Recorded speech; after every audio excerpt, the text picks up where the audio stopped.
Cara baca hasil Slik OJK. Saya akan bahas di video ini. Buat yang belum kenal, nama saya Randy dan selamat datang di Aku Frugal. Di series ini saya lagi bahas tentang Slik OJK, jadi jangan lupa subscribe, like, dan juga komen kalau kamu ada pertanyaan. Nah, untuk membaca hasil dari Slik OJK, itu akan saya bahas di video ini. Tapi buat kamu yang belum melakukan pengecekan Slik OJK ini, silahkan nonton dulu yang part pertama. Di situ udah saya kasih panduan-panduannya gimana caranya ngecek hasil Slik OJK. Dan kalau udah keluar hasilnya, nanti akan dikirim email, lalu nanti akan bisa kita baca hasilnya. Dan penjelasannya seperti berikut ya. Nah, jadi nanti tampilannya akan seperti ini. Jadi kepanjangan dari Slik itu adalah Sistem Layanan Informasi Keuangan gitu ya. IDEP itu adalah informasi debitur, ini adalah websitenya, IDEPku. Dan juga contoh dokumennya nanti akan seperti ini gitu ya. Di sini nanti akan ada nama, terus juga paling penting yang diperhatikan adalah ini, posisi data terakhir. Jadi ini data yang dikumpulkan oleh OJK per 21 Agustus tahun 2025 gitu ya. Dan tanggal permintaan ini adalah tanggal kapan saya melakukan permintaan datanya gitu. Di sini adalah 22 Agustus gitu. Jadi kalian bisa lihat di sini dan ini adalah data resmi dari OJK. Bisa kita lihat juga ada kop suratnya gitu ya. Kop dokumennya dari Otoritas Jasa Keuangan. Jadi ini memang data resmi yang dikeluarkan oleh OJK dan pastikan kalian menjaga dengan baik dokumen ini karena ini dokumen sifatnya rahasia, banyak informasi pribadi yang ada di dokumen ini, gitu ya. Oke, jadi nanti tampilannya akan seperti ini. Dan yang bagian paling penting di sini ada, kita lihat dulu ya, data pokok debitur. Nah, ini adalah data-data yang tercatat di lembaga jasa keuangan tempat kita meminjam uang, gitu. Jadi nanti ini adalah data pribadi kita yang tercatat gitu ya. Di sini ada nama, nomor identitas, dan lain-lain. Dan bisa dilihat di sini adalah pelapornya gitu ya. Misalkan pelapornya adalah Bank BCA. Berarti ini data kita yang tercatat di Bank BCA dan tanggal update ini per 11 Agustus 2025. Jadi bank itu memberikan datanya per kapan, misalkan gitu ya. Contohnya kayak tadi Bank BCA berarti ini data per 11 Agustus tahun 2025 gitu. Jadi karena memang bank itu juga atau lembaga jasa keuangan lainnya itu juga memberikan nggak secara terus-terusan setiap hari, ada beberapa waktu-waktu tertentu mereka memberikan datanya ke OJK. Nah, kapan tanggal terakhirnya itu bisa kita lihat di tanggal sini ya. Dan pelapornya pun ini banyak. Jadi kalau misalkan kamu punya pinjaman di 4 bank gitu ya, contohnya nanti akan ada 4 baris yang seperti ini gitu. Di sini pelapornya akan beda-beda gitu. Nah, ini perlu kalian ketahui juga gitu ya. Jadi data-datanya ada di sini semua. Dan juga secara ringkasan fasilitas, ini yang biasanya paling gampang diceknya gitu. Ringkasan fasilitas itu adalah berapa sih pinjaman yang kita punya ke lembaga jasa keuangan gitu atau ke bank gitu. Nanti di sini akan ada keterangannya, plafon efektifnya berapa, terus ada baki debitnya berapa gitu ya. Nanti baki debit saya akan jelasin di bawah. Tapi di sini adalah ringkasannya, berapa sih pinjaman kamu dan kamu udah punya plafon pinjaman itu berapa gitu. Dan yang kamu pinjam itu ada berapa. Di sini akan ada penjelasannya gitu. Terus nanti di jumlah kreditur, ini ada bank umum. Jadi kalau misalkan di sini ada isinya 4 gitu ya. Artinya kamu punya pinjaman ke 4 bank yang berbeda gitu. Jadi di sini nanti akan ada catatannya. Kalau misalkan kamu pinjam ke perusahaan pinjaman online atau perusahaan pinjaman lainnya dan tercatat di Slik OJK, nanti juga muncul di lembaga pembiayaan. Di sini jumlahnya ada berapa sih, berapa banyak gitu. Nanti akan tercatat semua di sini. Nah, ini nanti akan ada totalnya dalam bentuk rupiah. Dan yang paling penting, nah ini biasanya orang suka perhatikan adalah kualitas terburuk sampai juga ini data per data kapan gitu ya. Nah, yang perlu diperhatikan bahwa kualitas terburuknya ini pastikan angkanya 1. Kalau itu nggak bermasalah gitu ya. Jadi 1 itu adalah artinya lancar, nggak ada masalah. Dan kapan terburuknya itu adalah Agustus 2023 ya. Karena memang nggak ada masalah, jadi ini datanya per Agustus 2023. Nah, kalau misalkan kamu kena kolektibilitasnya 2, 3, 4, atau 5 gitu ya, nanti akan muncul di sini dan kapan sih itu kejadiannya gitu. Jadi nanti akan secara histori tercatat semua di sini gitu ya. Ini ada tanggalannya. Jadi ini kalian perhatikan bagian ini, paling penting gitu. Nah, kalau pengen lihat rinciannya, ini nanti akan muncul di bagian sini, kredit atau pembiayaan. Nah, sebelum saya jelasin lebih detail lagi, nanti akan saya kasih dua contoh kasus pinjaman yang sudah selesai gitu ya, yang udah lunas, dan juga pinjaman yang masih berjalan supaya kalian ada bayangan perbedaannya seperti apa. Nah, contoh yang pertama ini adalah contoh pinjaman yang udah lunas gitu ya. Ini sebagai contoh, misalkan Bank Sentral Asia, ini jenis pinjamannya adalah kartu kredit. Di sini ada data-datanya. Nah, ini baki debitnya karena udah lunas gitu ya. Jadi baki debitnya itu udah pasti isinya 0 gitu karena nggak ada pinjaman lagi ke Bank BCA-nya. Dan tanggal update-nya ini 10 Februari 2025. Jadi kapan? Ini dokumen, status dokumennya di Bank BCA-nya adalah 10 Februari 2025. Karena balik lagi nih, saya akhir bulan Januari udah saya tutup kartu kreditnya gitu ya. Jadi tanggal paling update-nya di 10 Februari 2025. Nah, saya akan bahas dulu di bagian sini.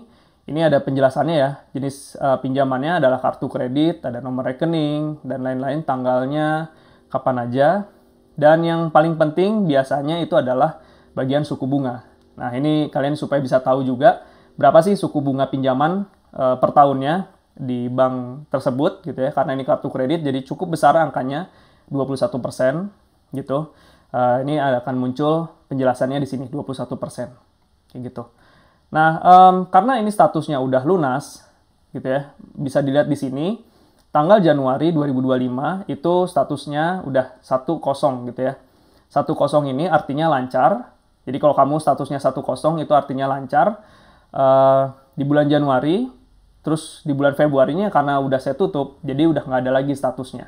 Gitu. Jadi ini contoh yang udah saya tutup.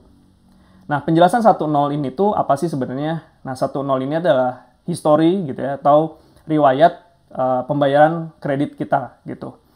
Nah, sebagai contoh di sini adalah 10 gitu ya, artinya lancar kalau 1 itu nggak ada masalah, dan 0 itu adalah hari keterlambatan pembayaran gitu. Misalkan kalau udah 2 gitu ya, nanti misalkan di sini angkanya 2, terus di sini ada 3 gitu ya. Berarti itu statusnya kolektibilitas 2 gitu. Dan 3 itu adalah jumlah harinya gitu. Jadi jumlah hari, berapa hari saya terlambat membayarnya. Ini akan ada catatannya semua di sini. Dan kalau dilihat di sini, ini adalah Agustus tahun 2023 ya. Jadi ini secara riwayat, data saya masih muncul sampai bulan Agustus tahun 2023. Jadi cukup panjang secara historicalnya, secara data riwayatnya panjang. Jadi semua ada catatan di sini. Gitu. Jadi pastikan ini semuanya 10 gitu ya. Nah, bisa dilihat juga di sini kualitasnya 1 itu artinya lancar. Jadi karena saya nggak ada masalah, nggak ada terlambat bayar, nggak ada gagal bayar. Jadi kualitasnya itu 1. Jadi nggak ada masalah. Terus kalian bisa lihat juga di sini plafonnya berapa gitu ya. Plafon awal itu biasanya limit pinjamannya akan muncul di sini. Terus misalkan ada pinjamannya berjalan, nanti juga di baki debit di sini akan ada gitu ya, berapa pinjaman yang saya gunakan. Nah, kalau misalkan kalian gagal bayar gitu ya, itu akan muncul di sini gitu. Tunggakan pokoknya berapa, tunggakan bunganya itu berapa, dendanya berapa gitu ya. Jadi kalian bisa ngelihat pokok pinjamannya berapa, bunganya berapa, dan juga dendanya berapa gitu. Semua penjelasannya ada di sini. Nah, karena pinjaman saya tadi ini udah lunas atau udah saya tutup gitu ya, maka di sini kondisinya itu lunas. Di kapan? Terakhirnya 31 Januari tahun 2025. Nah, jadi pastikan kalau kamu punya pinjaman dan udah selesai, kamu udah nggak minjem lagi ke perusahaan tersebut atau ke bank tersebut. Nah, pastikan kondisinya di sini adalah lunas gitu ya, dan per kapan. Kalau misalkan statusnya masih aktif, kalian harus komplain ke perusahaan terkaitnya supaya statusnya dirubah, supaya jadi lunas gitu ya. Artinya udah ditutup gitu pinjamannya. Oke, mungkin itu penjelasannya. Dan selanjutnya untuk contoh kasus yang pinjamannya masih berjalan gitu. Nah, ini sebagai contoh di Bank BRI, ini juga contohnya ada di sini semua, baki debit. Nah, ini adalah contoh berapa sih pinjaman yang saya miliki di Bank BRI tersebut. Nanti akan ada muncul kalkulasinya di sini, totalnya. Dan ini tanggal update-nya per kapan gitu. Jadi ini bisa dilihat ya, tanggal 5 Agustus 2025. Jadi ini artinya Bank BRI memberikan data kepada OJK per 5 Agustus 2025 gitu. Walaupun saya tadi request-nya tanggal 22 Agustus, Tapi secara data di Bank BRI-nya ini adalah tanggal di 5 Agustus gitu. Jadi memang agak nggak ini ya, nggak selalu update gitu datanya. Jadi agak mundur datanya, kalian perhatikan di bagian sini aja gitu. Nah ini juga sama, secara historical, secara riwayat ke belakang itu masih ada sampai Agustus tahun 2023 muncul di sini ya. 10 itu artinya lancar, jadi kalian lihat di sini semua nggak ada masalah gitu. Dan karena masih aktif, ini sampai di bulan Juli 2025 statusnya masih 1, artinya masih lancar, dan 0 itu karena nggak ada keterlambatan membayar gitu. Bisa dilihat di sini juga kualitasnya itu adalah lancar 1 gitu ya. Nah, ini juga sama, jenisnya kartu kredit. Di sini semua ada data-datanya, bisa dilihat, dan tadi sama kayak yang tadi, bisa lihat berapa sih suku bunga per tahunnya si kartu kredit ini. Ya, cukup besar memang, sekitar 21% gitu ya. Ini kalian bisa lihat di sini. Terus juga kualitas tadi udah saya jelasin. Nah, sama kayak tadi kalau misalkan ada keterlambatan, denda, ada bunga gitu ya, nanti akan muncul di sebelah sini. Jadi pastikan kalian selalu ngecek bagian ini gitu ya, karena di sini muncul gitu berapa bunganya, berapa dendanya gitu, supaya lebih transparan. Karena biasanya kadang kita cuma dikasih tagihannya aja, tapi kita nggak tahu berapa sih bunganya, berapa tunggakannya, dan lain-lain gitu ya. Nanti akan muncul di sini. Dan karena ini pinjamannya masih aktif, jadi bisa dilihat kondisinya fasilitas aktif gitu. Tadi berbeda dengan yang udah saya tutup, itu statusnya lunas, dan kalau yang masih berjalan itu fasilitas aktif statusnya. Nah ini yang bisa kalian lihat di dalam hasil Slick OJK. Nah, kalau misalkan kalian ngelihat dari hasil Slick OJK ini, contohnya gitu ya, tadi kolek 5, terus di sebelahnya ini ada jumlah harinya. Itu berarti kolek 5 dan udah terlambat membayar berapa hari gitu ya. Di bagian nolnya itu biasanya nanti ada isinya gitu. Nah, itu contoh Slick yang bermasalah, tapi nanti akan saya jelasin kalau udah ada contohnya ya. Karena saya selama ini masih belum ada masalah gitu, jadi nanti kalau ada ya nanti akan saya sharing juga gitu ya. Atau mungkin kamu punya pertanyaan, silakan tulis aja di komen, nanti kita bisa diskusi di komen untuk hasil ngecek Slick OJK ini. Dan kalau untuk yang KPR, itu di bagian agunan ini akan muncul datanya, jadi berapa sih plafon pinjamannya, dan sisanya itu berapa lagi yang masih belum dibayar. Itu semua akan muncul di sini datanya.